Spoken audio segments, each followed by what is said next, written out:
এখন যদি আপনি সকল ধর্মের লোকদের সাথে একত্রে বসেন, হিন্দুত্ববাদীদের বিরোধিতা করতে গিয়ে একসাথে সমাবেশ করেন, আর আস্তে আস্তে কেমন জানি মনে হচ্ছে ইসলামও একটা ধর্ম, খ্রিস্টানও একটা ধর্ম, ইহুদির একটা ধর্ম, এগুলো একটা একটা ধর্ম, যার যেটা মন চায় সেটা করলে সে মনে হয় নাজাত পাবে। আমার কথাটা একটু আপনারা বুঝতেছেন? মানে আপনি যখন সব ধর্মকে সঠিক মনে করা শুরু করবেন, আপনার ঈমান থাকবে না। আপনার কি থাকবে না? কারণ কোরআন বলতেছে ইন্নাদ-দীন ইনদাল্লাহিল ওয়া মান ইয়াবতাগি গায়রাল ইসলামি দীনা ফালা ইউকবালা মিন। ইসলাম ব্যতীত অন্য কোনো ধর্ম নিয়ে আমার কাছে আসলে সেটা কি হবে না? ইসলাম যতটুকু বলেছে, আলহামদুলিল্লাহ আমাদের বাংলাদেশের বরণ্য আলেমে দ্বীন, বাইতুল মুকাররমের খতিব, বর্তমান খতিব এবং মারকাজুদ দাওয়ার প্রতিষ্ঠাতা পরিচালক হযরতুল আল্লাম হযরত মাওলানা আব্দুল মালিক হাফিজাহুল্লাহ, আল্লাহ পাক তার হায়াতকে আমাদের জন্য বৃদ্ধি করবে। প্রধান উপদেষ্টার সামনে তার দুইটা কথা আমার খুব ভালো লাগছে। উনি এইটা বুঝে ফেলছেন, এই যে প্রধান উপদেষ্টা একদিন রাজনৈতিক নেতাদেরকে ডাকতেছেন, আরেকদিন ধর্মীয় নেতাদেরকে ডাকতেছেন, বিভিন্ন ধর্মের লোকেরা, ধর্মীয় নেতারা একত্রে যাচ্ছে। বিষয়টা দেখতে অনেকটা কারো কারো কাছে অনেক সুন্দর, দেখতে অনেকটা কারো কারো কাছে কি আমাদের কাছেও খারাপ না। হিন্দুত্ববাদীদের আগ্রাসনের বিরুদ্ধে মোকাবেলা করার জন্য আমরা সবাই বাংলাদেশের মানুষ হিসেবে একমত, এই পর্যন্ত ঠিক আছে। কিন্তু সাবধান, উলামায়ে কেরাম সতর্ক থাকতে হবে। পশ্চিমা এজেন্ডা, ইন্টারফেথ ষড়যন্ত্র, আন্তঃধর্মীয় সংলাপ, ইসলাম এবং সমস্ত ধর্মগুলোকে সঠিক প্রমাণের চেষ্টা, এই জায়গায় আমাদের মতপার্থক্য আছে, বিরোধিতা আছে। কথা ভালোভাবে বোঝার চেষ্টা করবেন। ইন্টারফেথের ষড়যন্ত্র এটা। আমি আবার বলতেছি, আমি পানিতে পড়ে যাচ্ছি, নাক ডুবে যাচ্ছে, ভারত আমাকে চেপে ধরেছে, হ্যাঁ আমি পানি থেকে বাঁচবো, কিন্তু আগুনে ঝাঁপ দিব। হ্যাঁ আমি পানি থেকে বাঁচবো, কিন্তু আগুন দিকে অন্যদিকে যাব। আমরা যখন বাংলাদেশে হিন্দুত্ববাদীরা আগ্রাসন চালিয়েছে, পুরো বাংলাদেশে হিন্দুত্ববাদীদের বিরুদ্ধে, ইসকনের বিরুদ্ধে, রয়ের বিরুদ্ধে মুসলিম উম্মার যুবকদেরকে জাগ্রত করেছি, সারা দেশে আন্দোলন হয়েছে। আলহামদুলিল্লাহ, হিন্দুত্ববাদী ভারত যেই সুযোগটা নিতে চাইছিল, উল্টা বুমেরাং হয়েছে। বাংলাদেশের হিন্দুরা পর্যন্ত ভারতের বিরুদ্ধে কথা বলতেছে, বুমেরাং হয়েছে। আলহামদুলিল্লাহ, আমরা খুশি। কিন্তু এই সুযোগে আন্তঃধর্মীয় সংলাপ, সব ধর্মের একত্রে সমাবেশ, ওয়াল্লাহি আপনি যদি চান আপনার মালিককে নারাজ করতে, তবে এই ধরনের সমাবেশ করতে থাকেন। আমার কথা একটু শক্ত লাগবে। আগেও একবার বলছিলাম যে ঈমান আনছি মন্দির পাহারা দেওয়ার লেগে না। অনেকের ভালো লাগছিল না, কিন্তু সাইফুল ইসলাম আলিফ ভাই হত্যার পরে অনেক যুবকেরা দেখলাম ফেসবুকে পোস্ট করতেছে যে রফিকুল ইসলাম মাদানী তো ঠিক বলছিল। এই কনসেপ্টটা বোঝার চেষ্টা করতে হবে। আমি বড় বুদ্ধিজীবী হইতে পারি, আমি বড় উপদেষ্টা হইতে পারি, আমি বড় শায়েখ হইতে পারি, আমি বড় পীর হইতে পারি, কিন্তু আমার আল্লাহর চাইতে আমি বেশি বুঝি। এই কথাটা বুঝতে হবে আমাদেরকে। আমরা অনেক বড় পীরের মুরিদ হইতে পারি, অনেক বড় শায়েখের পক্ষের লোক হইতে পারি, উপদেষ্টার পক্ষের লোক হইতে পারি, কিন্তু ভাই কোনো উপদেষ্টা, কোনো শায়েখ, কোনো পীর ইসলামের দলিল নয়। ইসলামের দলিল কোরআন সুন্নাহ। ইসলামের দলিল কি? একথা ভালোভাবে বুঝবার চেষ্টা করেন। আমার আল্লাহ রাব্বুল আলামিন 1450 বছর মতান্তরে পরে 100 বছর আগে বলেছেন, ইয়া আইয়ুহাল্লাযীনা আমানু লা তাত্তাখিযুল ইয়াহুদা ওয়ান নাসারা আউলিয়া বা'দুহুম আউলিয়াউ বা'দ ওয়া মান ইয়াতাওয়াল্লাহুম মিনকুম ফাইন্নাহু মিনহুম ইন্নাল্লাহা লা ইয়াহদিল কওমায যালিমিন।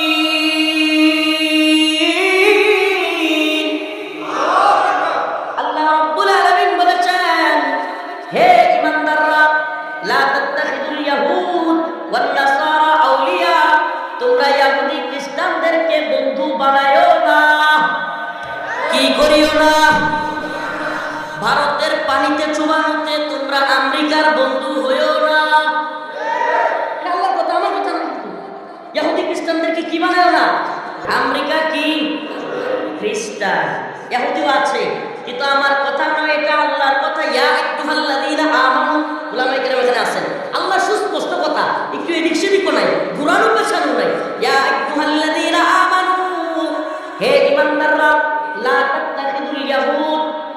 বন্ধু বানায় না ইহুদিদেরকে, ওয়ান নাসারা নাসারাদেরকে। আল্লাহ অন্য জায়গায় বলেন লাতাজিদান্না শাদ্দান নাসি আদাওয়াতাল লিল্লাযিনা আমানুল ইয়াহুদ ওয়াল্লাযিনা আশরাকু। মুমিনদের কঠিন শত্রু হলো ইহুদি এবং মুশরিকরা, পত্তলিকরা। আমাকে বলেন এগুলো কার কথা? অন্য এক জায়গায় আল্লাহ বলেন ইন্নামাল মুশরিকুনা নাজাস, মুশরিকরা হলো নাপাকি। হায় হায়, কেমন শুনতে আরে অসাম্প্রদায়িক হুজুর রে। আমি অসাম্প্রদায়িক না ভাই, আল্লাহ অসাম্প্রদায়িক নিজে না, আল্লাহ সাম্প্রদায়িক। আপনি কি করবেন? কোনো কাফের জান্নাতে যাবে? মুসলমান ব্যতীত কেউ জান্নাতে যাবে? তাহলে জান্নাত সাম্প্রদায়িক? হায় হায়, কি সর্বনাশ! জান্নাত কি? জান্নাত কি সাম্প্রদায়িক হয়ে গেছে? এটা বুঝতে হবে। রাসূল আসার পরে কোন ধর্মকে সঠিক বলার আপনি কে? আল্লাহ এবং তার রাসূল বলেছেন ইসলামে মুহাম্মদ আরবি আসার পরে সমস্ত ধর্ম বাতিল। সমস্ত ধর্ম কি? বাতিল। এখানে ন্যূনতম কোন ধরনের সুযোগ দেওয়া, চান্স দেওয়া, তাইলে আমরা কি সব ধর্মের লোকেরা মেরে নেব না? এই ক্ষেত্রে ইসলামের দিক নির্দেশনা কি সেটাও মানতে হবে, সেটাও মানতে হবে। অন্য ধর্মের লোকেরা তার ধর্ম পালন করবে, আমরা কি তাইলে গির্জায় গিয়ে মন্দিরে গিয়ে হামলা করবো? না, সেটাও না। আমি আমার বক্তব্য এটা নয়, কিন্তু আপনি যতটুকু করতে পারবেন। এই জন্য বললাম না আব্দুল মালিক হাফিজাহুল্লাহ, আল্লাহ পাক হুজুরের হায়াতকে আরো বাড়ায় দিক। হুজুরের কথা আমার ভালো লাগছে। হুজুর বলছে সম্প্রীতির মানে কি? হুজুর ওখানে একবারে প্রধান উপদেষ্টার সামনে কথাগুলো বলছে। সম্প্রীতির মানে এই নয় যে আমার ধর্মে যা বলছে সেটাকে আড়াল কইরা এদিক সেদিক কইরা লুকায়া অন্য ধর্মকে প্রমোট করা বা অন্য ধর্মের কথাগুলোকে সাপোর্ট করা, এটা নয়। মুসলমান ইমানদার কথা ভালোভাবে বুঝবেন। ভারতীয় আগ্রাসন থেকে আমরা মুক্তি চাই, কারি আমেরিকার গোলাম হতে চাই না। এই বাণিজ্যিক চুক্তি এক জিনিস, গোলামি আরেক জিনিস। আপনি বলেন হাসিনার 15 বছরে বাংলাদেশের সাথে এটা কি ভারতের বন্ধুত্বের সম্পর্ক ছিল নাকি প্রভু আর গোলামের সম্পর্ক ছিল? প্রভু আর। আমি তো এই কয়েকদিন ধরে বলতেছি, এই 5-7 দিন যাবত স্বাধীনতার একটু স্বাদ পাইতেছে। সত্যি কথা, নতুন করে আমরা যে স্বাধীন, এটার স্বাদ এই 5 আগস্টের পরেও আমি পাই নাই। কয়দিন ধরে পাইতেছি? হ্যাঁ, এই স্বাদ কেমনে পাইতেছি আমরা ধরে একটু বুঝাই। গত 10 দিন আগে তাদের চিন্ময় প্রভু, মানুষ মজা করে ফেসবুকে লেখে জীবন ভর প্রভু, তার কাছে সবাই মুক্তি চাইলো, আজকে প্রভুর মুক্তি চায় মানুষ। জীবন ভর প্রভু মানুষকে উদ্ধার করে, আজকে মানুষের প্রভুরে উদ্ধার করতেছে। তো যাই হোক, চিন্ময় দাস এই লোককে যখন প্রথমবার গ্রেফতার করে, আপনারা খেয়াল করছিলেন কিনা, প্রিজন ব্যান চট্টগ্রামে হাজার হাজার সনাতনী, ইস্কনি, সনাতনী বললেও ভুল হবে, সকল নিরীহ হিন্দুরা এই ইস্কনের সাথে জড়িত না। এই ইস্কন হাজার হাজার লোক নিয়ে প্রশাসনকে আক্রমণ করেছে, সেনাবাহিনীর উপর আক্রমণ করেছে, পুলিশকে আক্রমণ করেছে, আদালত চত্বরে আমাদের এক ভাই সাইফুল ইসলাম আলিফকে শহীদ করে দিয়েছে। ঘন্টার পর ঘন্টা প্রিজন ব্যান আটকে দিছে। আমারে বলেন চিন্ময়ের চাইতে আল্লামা দিলওয়ার হোসেন সাইদি রাহিমাহুল্লাহর জনপ্রিয়তা মনে হয় কম ছিল? চিন্ময়ের চাইতে শাইখুল হাদিস ইবনে শাইখুল হাদিস আল্লামা মামুনুল হক হাফিজাহুল্লাহর জনপ্রিয়তা মনে হয় কম ছিল? আমরা কবে প্রিজন ব্যান আটকেছি? হুজুরও তো গ্রেফতার ছিল তো। মুসলমানরা কবে প্রিজন ব্যান আটকাইছে? কবে উকিলরে মারছে? কবে সেনাবাহিনীর উপর আক্রমণ করছে? বলেন। সংখ্যাগরিষ্ঠ মুসলিম রাষ্ট্রে এটাতেই তো প্রমাণ হয় আমরাই সবচাইতে বেশি উদার। কথা বল না, এটাতে প্রমাণ হয় না আমরা উদার? আমরা উদার, আর তোরা হলি জঙ্গি, তোরা হলে সন্ত্রাসী। বিশ্বে আমাদেরকে মুসলমানদেরকে জঙ্গি সন্ত্রাসী ট্যাগ দেওয়া হয়। আমি তো বলি বিশ্বের সবচাইতে বড় সন্ত্রাসী হলো ভারত, বিশ্বের সবচাইতে বড় সন্ত্রাসী হলো আমেরিকা। এরাই হলো সবচেয়ে বড় সন্ত্রাসী। কেন? আপনি ভুলে গেলে চলবে না, বর্তমানে মুসলমানদেরকে ইসরায়েলে মারতেছে ইহুদিরা, এর সবচাইতে বেশি সুবিধা পাচ্ছে আমেরিকার কাছ থেকে। কাদের কাছ থেকে? এই কথাগুলো কারো ভালো নাও লাগতে পারে, আমার কথা শুধু একপাক্ষিক হবে না। কথা যদি সঠিক হয়, সত্য হয়, তাহলে অনেকের গায়ে লাগবে, কিছু করার নাই। আমরা শুধু ভারতের গোলামি করবো না, চিল্লাবো, তা আমেরিকার গোলামি করতে মজা লাগবে। 4 দিন পরে আর এক দাসত্বের বেরি পায়ে পড়বো। আমরা আরো ভালোভাবে বলতে চাই মুসলমান ইমানদার, দেখেন স্বাধীনতার স্বাদ যে পাইছি, এটার উদাহরণ দিতে চাইছিলাম। 10 দিন আগের অবস্থা ছিল প্রিজন ব্যান আটকায় দেয়া। 10 দিন আগের অবস্থা ছিল আদালত চত্বরে উকিল বাইরে কি করা। 10 দিন পরের অবস্থা হলো চিন্ময়ের পক্ষে দাঁড়ানো উকিল। কি নাই? উকিল নাই। আপনি বুঝেন এদের এই হাত ডাক এগুলো যে বেলুনের মতো, আমি মনে হয় বুঝাইতে পারি নাই। এদের হাতটা কিসের মতো? বেলুন, বিশাল বড় বেলুন। একটা সুই দরকার। কি দরকার? সুবহানাল্লাহ। এই সুইটা কে হাতে নিবে এটাই হলো বিষয়। সুইটা কে হাতে নিবে এটা হলো বিষয়। প্রথমবার যেই সুইটা দিয়ে একটু ফুকা মারছে, বাস বেলুন ব্রাস্ট হয়ে গেছে না। এদের না এত জনপ্রিয়তা, এত লোক, এমন কই উকিল দাঁড়ায় না। যতই হাত ডাক দাও, রাসূল বলেছেন মুমিনের অন্তর হলো জিন্দা। মুমিনের অন্তর কি? আর কাফেররা সব হলো মুরতাদ। আমাদেরকে কেউ ভুল বোঝার চেষ্টা করবেন না। হুজুর সাম্প্রদায়িক একটা সম্প্রীতির, অসাম্প্রদায়িক সম্প্রীতির একটা দেশ বাংলাদেশ, এখানে উস্কানি দিয়েন না হুজুর। আমি বলি আমি উস্কানি দেই না। আমাদের সাথেও আমরা যখন স্কুলে পড়তাম অনেক ছেলে ফেলে বিভিন্ন ধর্মের ছিল, এখনো পর্যন্ত পরিচয় আছে, মাঝে মাঝে বাজারে দেখা হয়, অনেকগুলো নামও বলতে পারবো, একসাথে পড়াশোনা করেছি। আমরা জীবনে কোনোদিন কারো গায়ে হাত দিই নাই। ভিন্ন ধর্মের কোনো লোকের গায়ে আপনারা কেউ হাত দিচ্ছে যুক্তি করবে? হাত দেয় না আমাদের দেশের মানুষ। আলহামদুলিল্লাহ একত্রে আছি, বসবাস করতেছি। কিন্তু একটা সংখ্যাগরিষ্ঠ মুসলিম দেশে আদালত চত্বরে দিনে দুপুরে মুসলিম উকিলরে কুপায় হত্যা করে ফেলবেন, আবার তার পক্ষে ফেসবুকে স্ট্যাটাস দিবেন বিভিন্ন এলাকা থেকে। আপনারা তো সাইজ করতেই, আপনারা কি করতে হইব? সাইজ করতে হইব। এটা যদি সিংহের হয়, সিংহেরও যদি ইসলামের পক্ষে, সিংহের পক্ষে কেউ স্ট্যাটাস দেয়, মুসলমানদের বিরোধিতা করে, ওরাও সাইজ করে দিতে হবে। কিন্তু আপনারা আমাদের সাথে সহমর্মিতা দেখাবেন, ভালো আচরণ দেখাবেন, আমাদের কাছ থেকে ভালো আচরণটাই পাবেন। ও মুসলমান ইমানদার, যে কথাটা বলতেছিলাম, আমরা পানি থেকে বাঁচতে চাই, আগুনে জাপ দিতে চাই। আল্লাহ পাক হলো বড় বুদ্ধিমান। ওয়া কারু ওয়া কারাল্লাহ ওয়াল্লাহু খায়রুল মাকিরিন। আল্লাহ পাক বলেন ষড়যন্ত্রকারীরা ষড়যন্ত্র করে, কিন্তু আল্লাহ বলেন উত্তম পরিকল্পনাকারী। সুবহানাল্লাহ। আল্লাহ কি অনেক পরিকল্পনা হয়েছিল না? 2025 সাল, 27 সাল, 41 সাল, বড় বড় গলাবাজি, বড় কই কোথায় আছে আমাকে বলেন। সুবহানাল্লাহ বিহামদিহি। দাম্ভিক অহংকারী রাজ কোথায়? আপনার প্ল্যান সাকসেস হবে না, ওই রব্বে কাবার প্ল্যান সাকসেস হবে। কার প্ল্যান সাকসেস হবে? ভারতের প্ল্যান সাকসেস হয়েছে। ভারত এই ইসকনকে দিয়ে রয়ের মাধ্যমে উস্কানি দিয়া প্রকাশ্য দিবালোকে একজন অ্যাডভোকেটকে হত্যা করেছিল। কেন জানেন? মুসলমানরা যাতে করে সনাতন ধর্মাবলম্বীদেরকে আক্রমণ করে, হিন্দুদেরকেও কয়েকজনকে মারা ফেলে, আর তারা বিশ্ব মিডিয়ায় দেখাতে পারে যে মুসলমানরা বাংলাদেশে হিন্দুদেরকে মারতেছে, বাংলাদেশে মুসলমানরা জঙ্গি মৌলবাদী হয়ে গেছে গা, এই ধরনের কথা বলে উস্কানি দেওয়ার চিন্তা ভাবনা করেছিল। কিন্তু আল্লাহর প্ল্যান যেটা সেটাই সফল হয়েছে। হিন্দুত্ববাদী ভারতের প্ল্যান সফল হয়।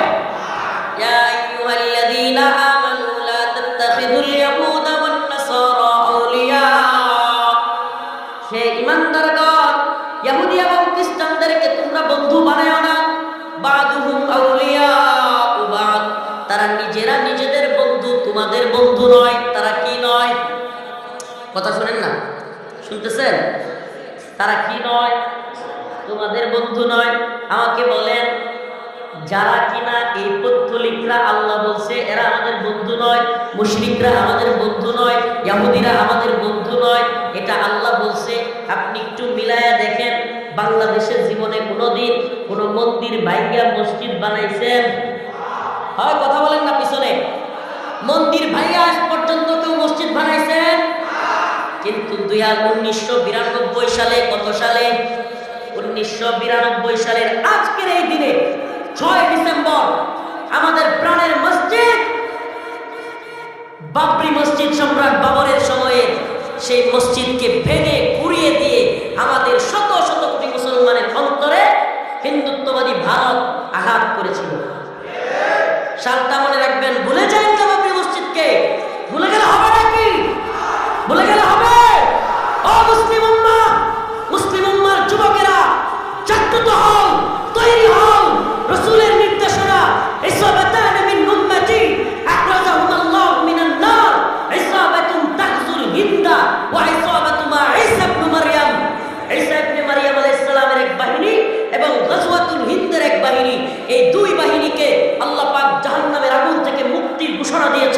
শুধু তাই নয়, গজওয়াতুল হিন্দ হবে, এটা রাসূলের ঘোষণা, এমন এক নবীর ঘোষণা যে মুহাম্মদ আরবির দুই ঠোঁটের মাঝখান দিয়া জীবনে কোনোদিন মিথ্যা বাহির হয় নাই। তিনি বলেছেন হিন্দুত্ববাদী, ব্রাহ্মণ্যবাদী, দাওয়াতি শক্তির বিরুদ্ধে গজওয়াতুল হিন্দ হবে, হবে।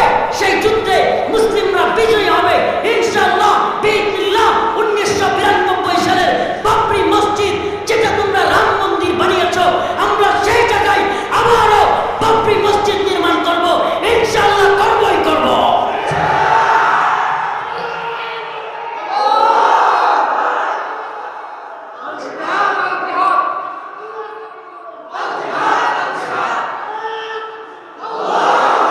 রাজি আছেন তো ইনশাআল্লাহ?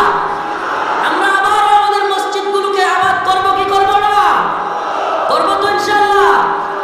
রাসূল বলেছেন হ্যাঁ, মুসলিম উম্মাহ অবশ্যই করবে, এই বিশ্বাস রাখতে হবে। এত বড় বেলুন দেইকা আটকে উঠিয়েন না, একটা খালি সুই হইলেই হবে। সুইটা কি? ঈমানের স্ফুলিঙ্গ। সুইয়ের নাম কি? কথা বলে না রে মুসলমান, সিঙ্গারের মুসলমান মানে বুঝেবাসী নাচানাচি আর ফালাফালি করে জজ বইতে কমে গেছে নাকি? ফাইটটা যাই সিরা যাই করতে করতে এখন কি একটু একটু কমে গেছে নাকি? কমলে হইতো না তো, ইমানে জজ বাইরে রাখতে হইব। আফগানিস্তানে মোল্লারা বিজয়ী হয়েছে। আমারা বলেন রাশিয়া কিংবা আমেরিকার চাইতে ড্রোন বেশি ছিল, কামান বেশি ছিল, বিমান বেশি ছিল? সৈন্য, তালেবানদের সৈন্য কি আমেরিকার চাইতে বেশি ছিল, রাশিয়ার চাইতে বেশি ছিল? ড্রোন, কামান, বিমান, ট্যাঙ্ক, যুদ্ধজাহাজ কোনটা বেশি ছিল? সুবহানাল্লাহ। এটা বেশি ছিল না, এটা তাদেরই ছিল, ওদের ছিলই না। এটা শুধু তালেবান মুসলিমদেরই ছিল, আমাদের ছিলই না। এই ইমানের স্ফুলিঙ্গ, এই ইমানের সুইটা লাগবে। এই সুই দিয়া কোথাইলে পৃথিবীর কোনো কামান নাই যে টিকবে। সুবহানাল্লাহ। পৃথিবীর কোনো কামান নাই যেটা টিকবে। বিইذنিল্লাহ বিজয় আমাদেরই হবে ইনশাআল্লাহ। তবে অন্তর থেকে আল্লাহর মুহাব্বত। আল্লাহ পাক কোরআনে বলেন ইন্না সালাতি ওয়া নুসুকি ওয়া মাহইয়ায়া ওয়া মামাতি লিল্লাহি রাব্বিল আলামিন। আপনি বলে দেন আপনার নামাজ, আপনার কুরবানি, আপনার হায়াত, আপনার মৃত্যু সবকিছু কার জন্য? আর জোরে আওয়াজ করে বলেন কার জন্য? যদি নামাজ, কুরবানি, জীবন, মৃত্যু আল্লাহর জন্য হয়, মুসলমান, আল্লাহ রাব্বুল আলামিন অবশ্যই মুমিনদেরকেই বিজয়ী করবেন। কাদেরকে বিজয়ী করবেন? ঈমানের দাবিটা তো পূরণ করতে হবে। ঈমানের দাবি কি? আল্লাহর জন্য ভালোবাসা, আল্লাহর জন্য ঘৃণা করা। আমারে বলেন মোদি যদি মুসলমান হয়ে জান্নাতে জায়গা আমরা ঠকবো? আমার জান্নাত মোদি নিতারবো? এটা বুঝে না অনেকে। মোদিও যদি তওবা করে কালিমা পড়ে মুসলমান হয়ে জান্নাতে জায়গা, আমার সমস্যা আছে? আমরা তো এই ক্ষেত্রে সবচাইতে বড় উদার। মোদি যদি কালকে মুসলমান হয়, কালকে দেখাই তার নাম আব্দুল্লাহ, আমার ভাই। কথা বলে না? কথা বলেন না? হইতে পারে কি পারে? আল্লাহ ছেলে কত কিছু হইতে পারে, কিন্তু আমরা ইমানদার হিসেবে আমরা কত বেশি উদার। আগামীকালকেও যদি একটা জালেম হিন্দু থেকে মুসলমান হয়ে যায়, বড় জালেম চিন্ময় যদি মুসলমান হয়ে যায়, আমাদের সমস্যা আছে?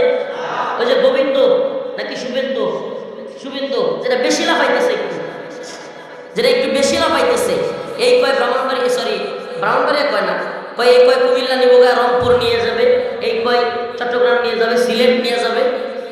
আমরা বলি শুভেন্দু বাবু বেশি বাড়িয়েন না। কোন জাতি কখনই সফল হতে পারে, কোন জাতি তখনই সফল হতে পারে যখন সে তার শত্রুর ব্যাপারে জানে। শত্রুর খবর যদি সে না জানে, যে কোনো মুহূর্তে শত্রু তাকে বেখবর অবস্থায় আক্রমণ করবে এবং সে শত্রুর ফাঁদ পা দিবে এবং সে ধ্বংস হয়ে যাবে। এজন্য আমাদেরকে শত্রু মিত্র চিনতে হবে। মুসলমান তার জীবনের প্রত্যেকটা সেক্টরে, প্রত্যেকটা ধাপে সে তার রবের হুকুম অনুযায়ী চলবার চেষ্টা করবে। কোরআন সুন্নাহ এমন কোনো কিছু নাই যেটা কোরআন সুন্নায় নাই। সুবহানাল্লাহ। দুলনা থেকে কবর পর্যন্ত, দুলনা থেকে কবর পর্যন্ত মানুষের জিন্দেগিতে যা যা প্রয়োজন সব কিছুই কোরআন সুন্নায় আছে। এটাকে বিশ্বাস করার নাম হলো ঈমান। এটাকে বিশ্বাস করার নাম কি? দুনিয়া থেকে কবর পর্যন্ত একটা মানুষের জিন্দেগিতে জন্ম নেওয়ার পরে কি করতে হবে, তার বিয়ে শাদী কিভাবে হবে, সামাজিক জীবনে সে কিভাবে চলবে, বাবা মার সাথে কি আচরণ করবে, ভাইয়ের সাথে কি আচরণ করবে, রাষ্ট্রীয়ভাবে ক্ষমতাসীন হলে কি আচরণ করবে, আন্তর্জাতিক পর্যায়ে তার আচরণ কেমন হবে, সব কিছু দুনিয়া থেকে কবর পর্যন্ত। এমনকি টয়লেটে কিভাবে টয়লেট ইউজ করতে হবে, এমনকি বিয়ের পরে স্ত্রীর সাথে সহবাস কিভাবে করতে হবে, আল্লাহ পাক এমন কোনো জায়গা নাই যেটা কোরআন সুন্নায় বলে দেন নাই। সুবহানাল্লাহ। اليوم أكملت لكم دينكم وأتممت عليكم نعمتي ورضيت لكم الإسلام دينا اليوم أكملت لكم دينكم وأتممت عليكم نعمتي ورضيت لكم الإسلام دينا আল্লাহ রাব্বুল আলামিন এই দ্বীনকে পরিপূর্ণ করেছেন। এই দ্বীনের মধ্যে যেমনি ভাবে বাড়ানোর সুযোগ নাই, কমানোর কোনো সুযোগ নাই। কথা বুঝতেছেন? বাড়ানোর সুযোগ নাই, কমানোর কোনো সুযোগ নাই। আপনি ইচ্ছা করলেও এই দ্বীনে নতুন করে কোনো কিছু বাড়াইতে পারবেন না, নতুন করে কোনো কিছু কমাইতেও পারবেন না। তার মানে কি? আল্লাহ পাক যা বলেছেন, সুন্নাহ অনুযায়ী রাসূল যা বলেছেন, আমাদের জিন্দেগিতে তাই করতে আমরা বাধ্য। আমরা কি এই কথাটা অনেকে বুঝে না। নামাজ পড়া কিংবা সমস্ত বিধান পালন করা এগুলি কি ঐচ্ছিক নাকি আল্লাহর পক্ষ থেকে বাধ্যতামূলক? নিজের মন চাহি মতো জিন্দেগি করবার ইসলামে কোনো সুযোগ আছে? ইসলাম শব্দের অর্থ অনেকেই ব্যাখ্যা করে শান্তি। আসলে ইসলাম শব্দের অর্থ হলো, সালাম শব্দের অর্থ হলো শান্তি। ইসলাম শব্দের অর্থ হলো আত্মসমর্পণ। আত্মসমর্পণ বুঝেন? যখন কেউ পিছন দিয়ে পিস্তল ধরে কয় হ্যান্ডস আপ, তোর মানুষ কি করে? আত্মসমর্পণ। এটাই, এই রুলসটাই বর্তমান পৃথিবীতে প্রচলিত আত্মসমর্পণের। কি এটা? এটা হাত তুলে মানে হলো এখন তুমি যা বলবে আমি তাই করব। এ হাত তোলার মানে কি? এখন তুমি যা বলবে আমি তাই করব। আল্লাহ পাক কোরআনে হুবহু এই কথাই বলতেছেন, ক্বালু সামি'না ওয়া আতা'না। মুমিনদেরকে যখন জিজ্ঞেস করা হয়, কিছু বলা হয় আল্লাহর পক্ষ থেকে, তারা বলে সামি'না ওয়া আতা'না, আমরা শুনলাম এবং মানলাম। সুবহানাল্লাহ। আমরা শুনলাম এবং, তার মানে মুমিনের সিফাত হলো শোনা এবং মানা। বাস, এখানে আর কোনো তাকাল্লুফ নাই, কোনো ধরনের কাহিনী নাই, চিরকাল নাই। আল্লাহ বলেছেন ব্যাস মেনে নিতে হবে। আল্লাহ বলেছেন জিহাদ করা, কিতাল করা তোমাদের উপর ফরজ। এত ব্যাখ্যার দরকার নাই, কি লেগে ফরজ, এটার লাগি ওইটার লাগি। আল্লাহ বলছে তোমাকে মারা ফরজ, মারা ফরজ। আল্লাহ কইছে হ্যাঁ। এখন ভুল ব্যাখ্যা করবেন। আমার ভাই সাইফুল ইসলাম আলিফকে যারা হত্যা করছে, আপনার কি মনে হয় ওইগুলোরে যদি হত্যা করা হয়, এটা আল্লাহর পক্ষ থেকে কিসাসের বিধান হয়, এটা কি ভুল হবে? ভুল হবে? তাইলে আমি যদি কেউ ইসলামে কাউকে হত্যা করা যায় না, এই কথা কি সঠিক হইল? হ্যাঁ, আল্লাহ পাক যা বলেছেন আপনার বুঝে আসুক বা না আসুক, এটাকে সন্তুষ্ট চিত্তের সাথে মেনে নেওয়ার নাম হলো ঈমান। এবং আপনি যখন এভাবে মেনে নিতে পারবেন তখনই আপনি মুসলমান। ইসলামে কিতাল আছে না নাই? এখন যদি কোন হুজুর আপনারা মৌলবাদী, জঙ্গিবাদী, আপনারা কি সব বলেন, আমরা অসাম্প্রদায়িক চেতনায় বিশ্বাসী, এই চেতনায় সবাইকে সমান বলে, নাউজুবিল্লাহ। আমি সবসময় একটু ডিফারেন্ট বা একটু ব্যতিক্রম চিন্তা করতে পছন্দ করি। আমি মাঝে মাঝে ভয় পাই, হাসিনা সরকার আমাদের মাথায় এমন ভূত চেপে বসেছিল যে মানুষ এমন চিন্তা করতেছিল সে যাইলেই ভালো, যেমন চাই তা হোক, যেমন চাই তা হোক। না, এভাবে চিন্তা করা যাবে না, এভাবে চিন্তা করা যাবে না। মনে করেন একটা লোক পানির মধ্যে পড়ে গেছে। কোথায়? পানির মধ্যে পড়ে গেছে, নাক ডুবে যাচ্ছে, একটু পরে দম বন্ধ হওয়ার অবস্থা। যারা পানিতে কখনো এমন হয়েছে এরা বুঝবেন। উপর থেকে একজন টেনে তোলার জন্য হাত বাড়াইছে, আপনি বলেন ভাই তাড়াতাড়ি উঠান, তাড়াতাড়ি উঠান। তো উনি বলতেছে ভাই আমি যেখানে আছি এখানে আগুন। এখানে কি? আগুন। ওই পানিতে পড়া লোকটা সে কি বলে যে চাই না আগে তুলে, আগুনে পড়লে পরি যেমন চাই তা হোক। কিন্তু আমি বলি না, কষ্ট করে হলেও একটু গুইরা উঠি, আগুনেও পড়লাম না পানিতেও। আমার কথা মনে হয় বুঝাইতে পারি না। কষ্ট করে হলেও একটু গুইরা উঠি। এটা আমি কেন বললাম বলি, হিন্দুত্ববাদী ভারত যখন একের পর এক আগ্রাসন চালিয়েছে, মুসলমানদেরকে বাংলাদেশে আদালত চত্বরে হত্যা করতেছে, তখন মুসলিমদের ঐক্যের ডাক কিংবা ঐক্যবদ্ধ হওয়া হিন্দুত্ববাদী ভারতের বিরুদ্ধে এটার প্রয়োজনীয়তা অপরিসীম। এটার প্রয়োজনীয়তা কি? একেবারে ভীষণ দরকার ছিল যে আমরা ঐক্যবদ্ধ আছি ভারতের বিরুদ্ধে। কিন্তু আমার একটা ভয়ও আছে, মুসলিম উম্মাহ একথা একেবারে অকপটে বলতে হবে। আল্লাহ পাক কোরআনে বলেছেন ইন্নাদ দীনা ইনদাল্লাহিল ইসলাম, আমার কাছে একমাত্র গ্রহণযোগ্য মনোনীত ধর্মের নাম হলো, আবার বলেন নাম হলো ওয়া মান ইয়াবতাগি গায়রাল ইসলামি দীনা ফালা ইউকবালা মিন। আমার কাছে আল্লাহ বলতেছেন ইসলাম ব্যতীত অন্য কোন ধর্ম নিয়ে আসলে ফালা ইউকবালা মিন, আমি কবুল করব না। কি করব না?